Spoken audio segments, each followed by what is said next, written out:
Hey, I'm a fighter. He didn't throw that many punches. You are a grown man. Hace bueno el gancho a la zona. Jordan, you know what he does? He turns and he runs because he's a pussy. And you start applying pressure. That I never done. And that I would never do. Paciencia. Get the up. Me to bow down. Get the up. That I would never do. Zero excuse for you. Go ahead, hit the gym. Build up the stamina and vitality. Echa buena la mano zurda en forma de gancho. We knew it was going to be something.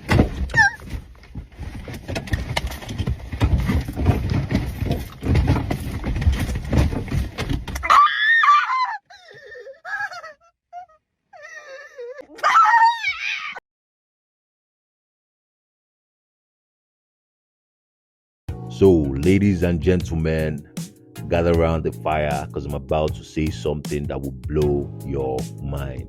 I've given the Canelo fanboys 24 hours to celebrate this win, which in my opinion proves nothing. Charlo, coming from 2 weight classes below, should have never gone beyond the 6th or 7th round against a fighter like Canelo. And Canelo going on to say that this Canelo doesn't lose against anybody. That is saying that nobody beats this Canelo. To me, just sounds like a travesty. Charlo sat in the pocket trying to catch Canelo, with counter hooks and counter uppercuts, but it just never worked. And the most telling part of this fight for me was the fact that Canelo kept going to Charlo's body, but was unable to do any serious damage, which gives credence to what Dimitri Bivol said after his fight against Canelo, where he said Canelo keeps loading up those punches, but the punches are not necessarily as hard as they look, on video or on playback. The shot that eventually put Charlo down in the 7th round was a straight, or rather a wide right hook that eventually went down the middle as opposed to going to the side of Charlo's head as he had mistakenly predicted, and caught him badly, and he had to take a knee for a minute before coming back up again to go the remaining 5 rounds, because that happened in the 7th round, to go the remaining 5 rounds against Canelo Alvarez. And then Canelo saying, nobody beats this Canelo. For me, this fight just showed me that the only reason why Canelo will win a fight is when you wait for him to make the action happen. Otherwise, if David Benavidez goes into the ring against Canelo, he's not going to let Canelo sit like this. He's not going to let Canelo rest like this. Just like we saw when Dimitri Bivol went up against him. He did not allow Canelo to do what he is doing to Charlo in these videos as you're watching these highlights. He never allowed Canelo to rest.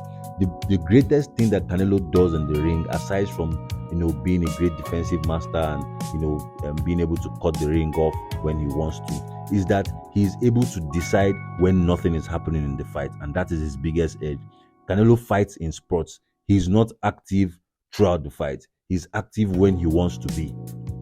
So when he goes up against a fighter that constantly has a jab in his face and is constantly, peppering him with those jabs to the face, not allowing him to settle down into a rhythm, you see Canelo struggling. And that's exactly what happened the first time when he went up against Triple G, which many people unanimously agree that he lost that fight. Even though the fight was declared a draw, everybody agrees that Canelo lost the first Triple G fight. Okay?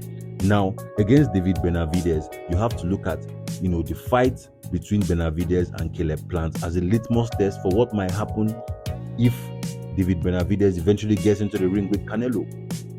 Canelo knocked Caleb Plant out, right, in the 7th round. David Benavidez beat Caleb Plant 12 rounds, right? Now, the biggest, most telling detail about those 2 fights is the fact that Caleb Plant had some success against Canelo up until the 5th round when Canelo took over.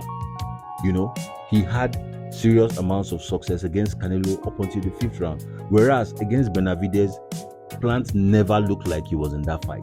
Benavidez was on him from the beginning to the end of it. It was a one-sided beatdown. It was a beatdown that was even worse than this Canelo versus Charlo. He didn't even make Charlo bleed. Aside from taking a knee, he really did not push the action the way I thought he would. He did not make Charlo pay the way I thought he would. Those body shots did not hurt Charlo the way they should have. And that's my biggest takeaway from this fight. And if Canelo goes into a fight with Benavidez, fighting the way I saw him fight against Charlo, Benavidez is just too active a fighter. His combinations are almost as constant as they are consistent.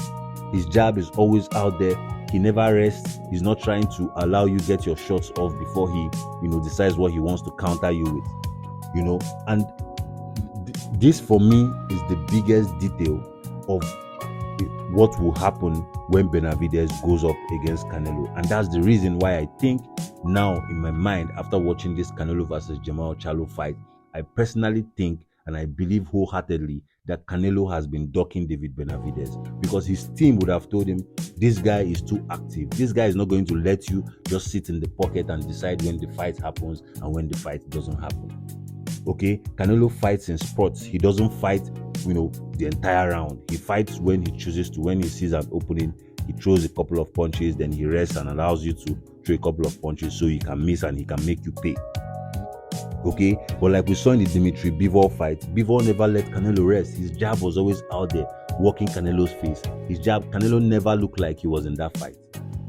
Okay, and if you're telling me that you couldn't knock a guy out that came from 2 weight classes below to come and fight you, you couldn't knock him out. Even when you cut him clean to the body, clean to the head a couple of times, you couldn't knock him out. That tells me that you have no chance of knocking a David Benavidez out. You have no chance, 0 chance, because Benavidez is 10 times more active than Charlo in the ring. And also remember that Jermell Charlo has been ring rusty. He hasn't been in the ring for 2 years. Okay, he's coming off a 2-year layoff, getting straight into the ring without a tune-up, against Canelo, and did not get knocked out. Even though you might say, well, Charlo did not come to fight, he did not come to compete, he came to lay down. True, but then if you're telling me that Charlo came from 2 weight classes below without a tune-up fight to fight against Canelo, 2 years of ring rust, and this is the result of the fight, Canelo did not even put up a better display or a better performance than Terence Crawford did against Spence. Canelo was supposed to make sure and make it very evident to anybody that is doubting that there are weight classes for a reason. But in this fight, all I saw was, okay, I can carry 168 pounds better than you can carry it.